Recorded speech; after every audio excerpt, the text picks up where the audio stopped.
So, let's talk about nihilism. It's this big, heavy word that gets thrown around a lot, and honestly, it's often totally misunderstood. But what if I told you that the popular idea of nihilism is completely wrong? In this explainer, we're going to dig into what it really means and, more importantly, where that feeling of complete meaninglessness actually comes from. At its heart, nihilism really forces us to look at this one huge and kind of scary question. Is life, when you boil it all down, completely meaningless? Now, intellectually, most of us have a quick answer for that, right? Of course not. We see meaning everywhere in our jobs, our families, the things we love to do.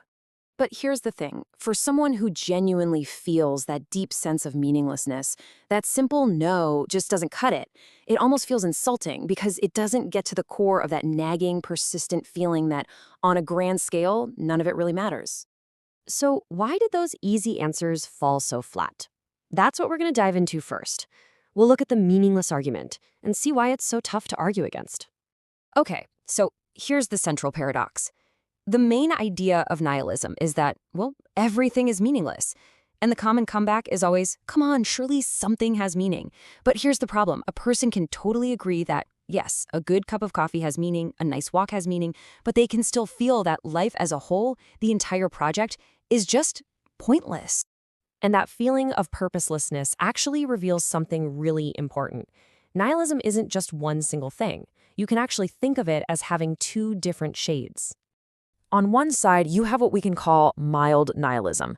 This comes from a feeling of pure hopelessness, the sense that things just aren't going to get better, so everything feels like nihil or nothing. But then there's severe nihilism, and this one is way more complex. This is a feeling of directionlessness. It's not that there's no meaning at all, it's that you can see all these little meanings, but you have absolutely no idea where they're supposed to be taking you. It's like being on a road trip with no map and no destination. Now, telling these two apart is crucial because it lets us move beyond just a philosophical debate and ask a much, much deeper question. What is the psychological root of all this despair? Right, so if it's not just some abstract argument about the universe, what's the actual problem we're dealing with here? And the answer might actually surprise you. According to this analysis, the problem isn't that the world itself is inherently broken or meaningless. The real issue isn't the feeling of emptiness. It's where we point the finger. It's about where we place the blame for that feeling. And that is a huge shift in perspective. The key idea here is something called psychological projection. What it means is that we take our own internal inability to find or build meaning, and instead of looking inward, we project it outward. We start saying the world is absurd or the world is flawed because it's an easier way to explain the emptiness we feel inside. To make this idea a little more solid, let's look at a really powerful analogy that kind of gets to the heart of this whole self-deception thing. Okay, imagine someone just refuses to eat.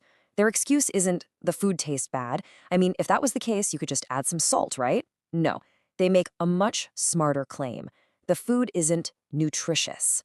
See what that does? It shifts all the blame onto the food itself, making it fundamentally unworthy.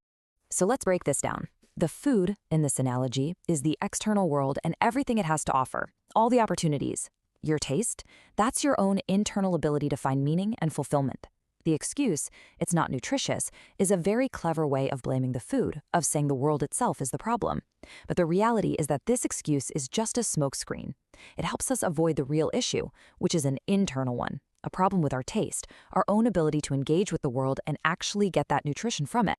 So, if nihilism is just this really sophisticated excuse, then what is it, really? Well, this leads us to a complete reframing of the whole idea. It's not a philosophy, it's a failure of wisdom. And this is the most crucial point of all. Nihilism isn't some profound philosophical truth that you arrive at after carefully thinking about the universe. It is not a discovery about how reality works. Instead, this perspective argues that nihilism is not a life choice, but a failure in wisdom. It's a psychological misstep. It's a defense mechanism that keeps us from facing an internal challenge by making us blame an external one. It's a problem of perspective, not a property of the universe. And that leaves us with one last, pretty provocative question. If we accept that the world isn't the problem, but that our own ability to engage with it is, well, what happens next? What does that mean for how we can actually go about building a life that feels meaningful?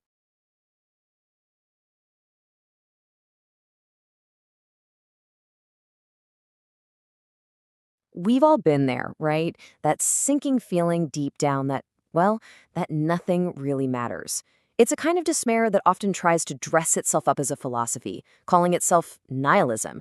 But what if it's not some profound worldview? What if it's actually a profound delusion? Let's get into it. Okay, so last time we were talking all about the power of discipline, how it helps us build a life that feels meaningful. But what happens when that discipline just isn't enough? When you try and you try and you still fail to hit your goals? Well, that repeated failure can lead you to a breaking point, a really deep despair. And that's the path we're going to trace today. How a failure of discipline can curdle into a failure of hope. So what is nihilism really? Is it a legitimate philosophy, a logical conclusion that life is, just meaningless? Or could it be something else? Maybe not a philosophy at all, but a symptom of a much deeper issue, a kind of disorder in our wisdom. And that leads us to this huge idea, nihilism as the ultimate scapegoat. The core argument here is that this feeling of meaninglessness doesn't come from some objective, clear-eyed look at the world. No. Instead, it's a way for us to shift the blame, to take our own internal emptiness and project it onto everything and everyone around us. To really get a handle on this, the source material gives us this perfect analogy. Imagine someone refusing to eat. They're not saying the food tastes bad. No, their complaint is the food isn't nutritious. It sounds logical, right? But it's a very specific kind of argument. Let's break that down. By saying the food isn't nutritious, the person completely sidesteps any personal responsibility. See, the problem isn't their appetite or their willingness to eat. The problem is something fundamentally wrong with the food itself. It's such a clever way to make a personal feeling of dissatisfaction sound like a universal external truth. It's saying the problem isn't my attitude, it's the world that's inadequate. Okay, so if the world isn't inherently the problem, then what is? This brings us to a really crucial shift in how we see things. The universe, reality itself, it isn't out to get you, but it's not your biggest fan either. It's neutral. And the meaning we find, or fail to find, is almost entirely a product of how we decide to respond to it. The source calls these neutral circumstances. Whether something feels good or bad, it's all just raw material at the end of the day. Every situation is an opportunity for you to grow, to develop, to build something meaningful. This idea is a direct challenge to the nihilist's claim that the world is unworthy or just fundamentally broken. And this is where the nihilist argument really starts to unravel. Because here's the unavoidable truth. Even the most committed nihilist can't help but act as if something matters. They'll still eat, they'll still sleep, they'll still jump out of the way of a speeding car.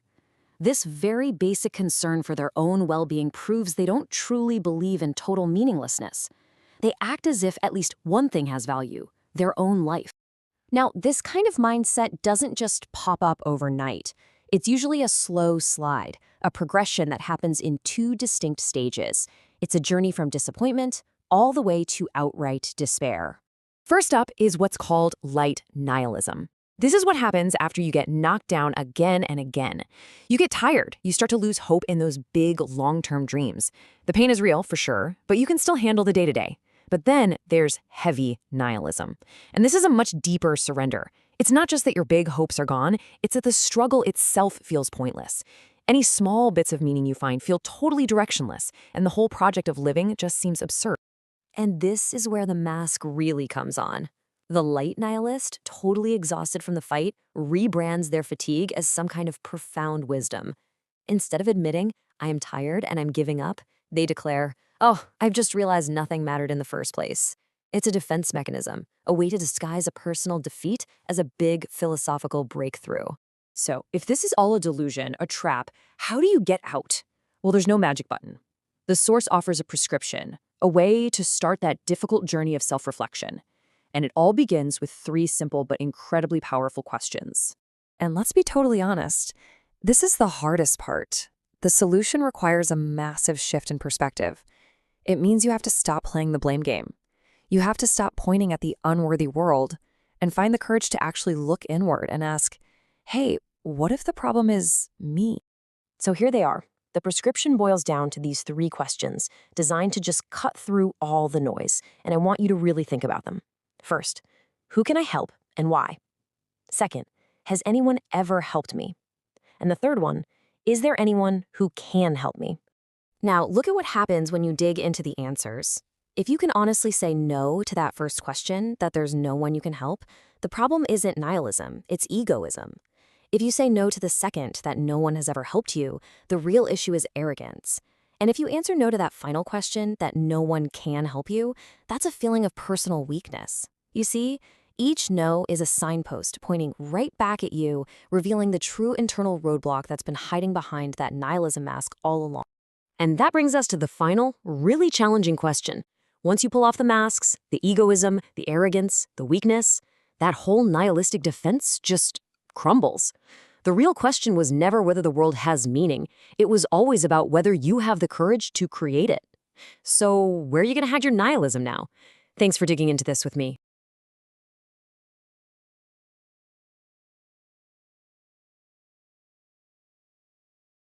Hey, welcome back.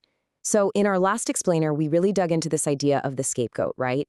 Well, today, we're going to follow that thread, but in a totally different direction. We're going to look at a philosophy that gets pretty tempting when things get tough: nihilism.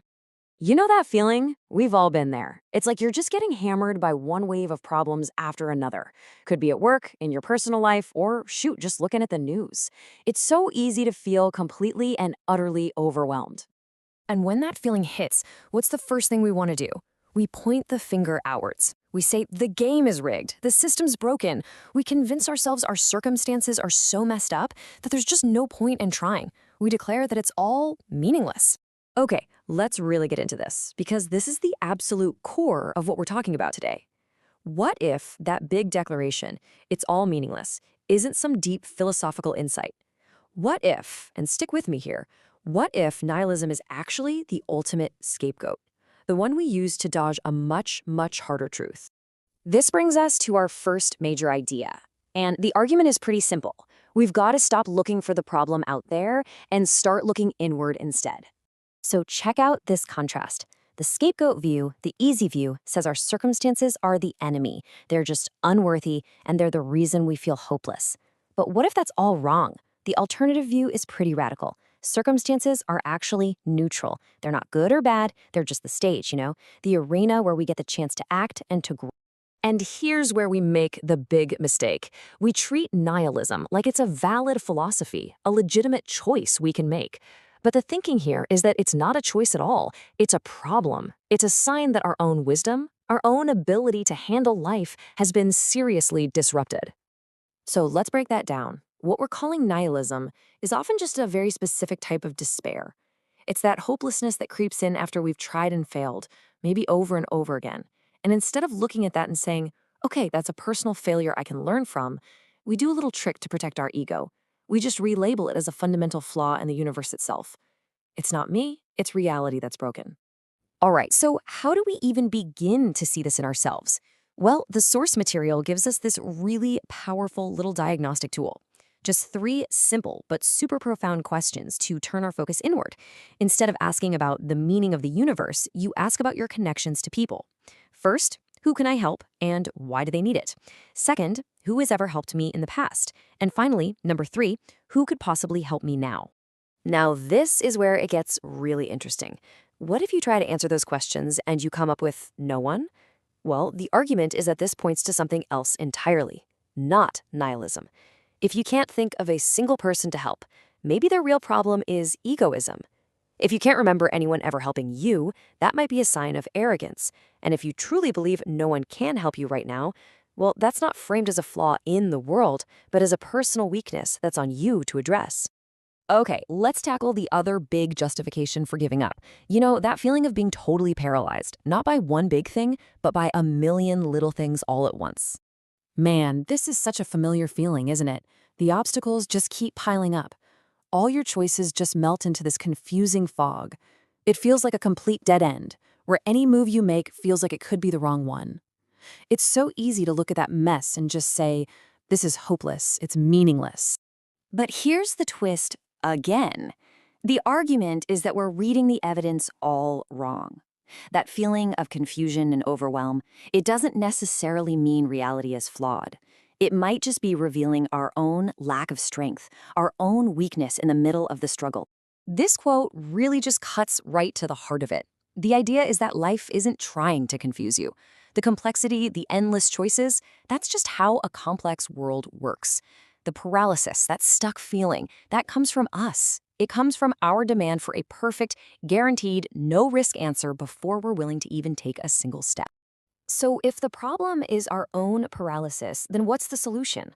This gets us to the most practical and honestly the most empowering part of this whole argument: the simple, incredible power of just making a choice. And this is absolutely crucial. The way out, the way to get unstuck, isn't about finding the one single perfect path. No way. The breakthrough doesn't come from having perfect clarity. The breakthrough is the first step. You have to act before you'll get clarity. It all just starts with making one single decision. But hold on, right? We've all heard that thing, not choosing is also a choice. We might even tell ourselves it's the smart defensive play. Hey, if I don't play the game, I can't lose. Right? Well, the source material just throws that idea right out the window. It asks us to look at inaction differently. Is it really a wise strategy? Or is it maybe a form of carelessness, a recklessness with our own future that just slams the door shut on any chance of things ever getting better? And this really lays out the stakes. It's a pretty stark choice when you look at it this way. Choosing any choice creates the opportunity for things to get better, for you to learn something. But not choosing, that eliminates the opportunity entirely. By acting, you open a door. By refusing to choose, you guarantee you stay exactly where you are. And all of this brings us to our final section. After walking through these arguments, you start to see that all those intellectual shelters we build for ourselves, the ones that justify our despair, they start to look a little shaky.